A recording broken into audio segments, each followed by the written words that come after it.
Bonjour, alors aujourd'hui donc vendredi, d'abord vous souhaitez Shabbat Shalom et on va faire un petit commentaire sur la paracha. Donc comme vous le savez ce Shabbat, le calendrier veut qu'on lise deux parachiotes, Acharemot et Kedoshim, et j'ai choisi donc la deuxième paracha pour faire un petit commentaire qui j'espère vous servira soit à table, soit pour partager une réflexion autour des membres de votre famille.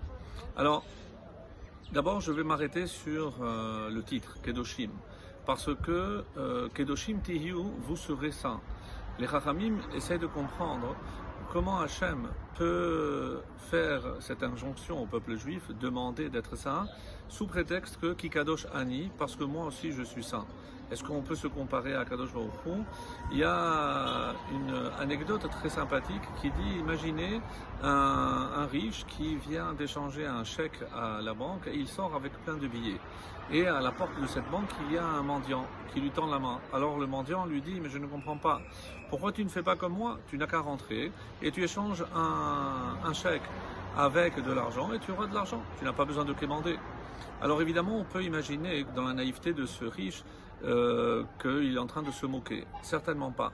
C'est-à-dire qu'Akadosh Baruch Hu, s'il nous demande de faire quelque chose, c'est qu'il nous a donné aussi la capacité, on a tous les outils pour atteindre cet objectif.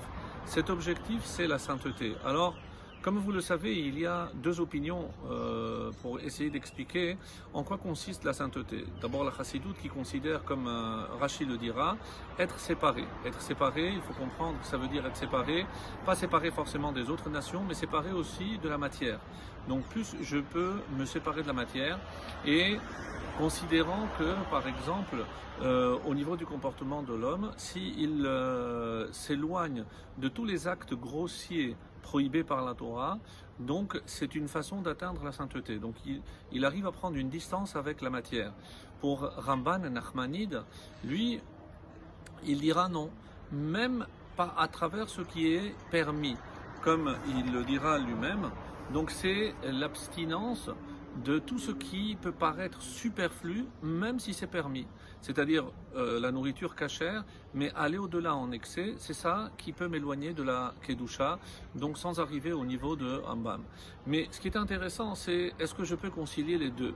Est-ce que je peux imaginer que Rashi et Rambam ne sont pas en train de dire des choses différentes, même si en apparence ça l'est, mais ou alors essayer de trouver le point commun. Et c'est ce point commun qui, moi, m'intéresse pour essayer de comprendre ce que la Torah ici nous demande. Dans un autre contexte, la Torah aussi nous dit, et maintenant qu'est-ce que Hachem exige de toi? Ki im le'yir'a, de le craindre. Alors on demande, mais quoi? Est-ce que c'est une chose minime? Est-ce que c'est simple de craindre Akadosh Baruch Hu? Alors évidemment, comme c'est Moshe qui le demande, par rapport à Moshe, ça peut paraître quelque chose de minime, et c'est pour ça que ça dépend de qui le demande. Mais si on nous le demande, c'est qu'on a la capacité, encore une fois, de le faire. Et c'est pour ça que j'aimerais ici, pour essayer de voir, encore une fois, où l'opinion de Rashi et de Rambam peuvent se joindre. C'est-à-dire, comment je peux trouver un dénominateur commun. Et comme vous le savez, quand un homme agit dans ce monde, il y a ce que la Gemara demande. Est-ce que chaque fois que je fais un acte, mitzvot tzrichot kavana olo, est-ce que ça nécessite une intention? Et on nous donne un exemple, et magnifique dans le Talmud, ce sont deux enfants, et les deux nourrissent le père. Alors le premier le nourrit de faisans farcis, de choses extraordinaires, et il n'aura pas part au monde futur. Le deuxième fait faire des travaux forcés à son père et le nourrit, et lui on dit qu'il a un comportement louable et il méritera le monde futur.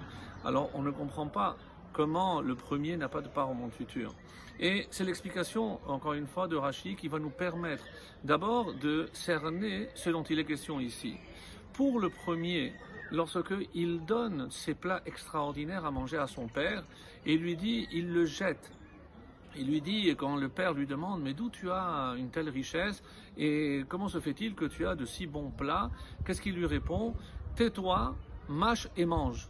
Donc avec beaucoup d'humiliation, un comportement, même s'il le nourrit, mais on sent que ce comportement est humiliant pour le père. Le deuxième cas, de quoi il s'agit, c'est un fils qui avait comme mission, comme travail, de faire tourner les hélices d'un moulin. Et à un moment donné, les autorités ont convoqué le père de cet homme-là pour faire un travail forcé en public. Qu'est-ce qu'il a dit le fils? Papa, viens-toi tourner les hélices du moulin et moi je vais prendre ta place. Alors, on dit que celui-là, il aura le monde futur. Pourquoi? Parce que tout dépendra de l'intention. Et comment je peux expliquer que Rashi et Ramban vont se rejoindre? Parce que dans ce que je fais, il y a un maître mot et c'est ce qui nous permettra d'atteindre la sainteté. C'est le désintéressement. De la même façon que Hachem, lorsqu'il fait quelque chose pour nous, il n'a aucun intérêt. Ce qui nous demande de faire la même chose, c'est d'œuvrer toujours en l'honneur de Dieu. Pas pour nous montrer, pas pour attirer le regard, mais on le fait vraiment l'ishma. Si on arrive à ce niveau de faire tout ce qu'on fait l'ishma en l'honneur de Dieu, alors on aura atteint la sainteté. Kedoshim Tiyu, et je vous souhaite Shabbat Shalom.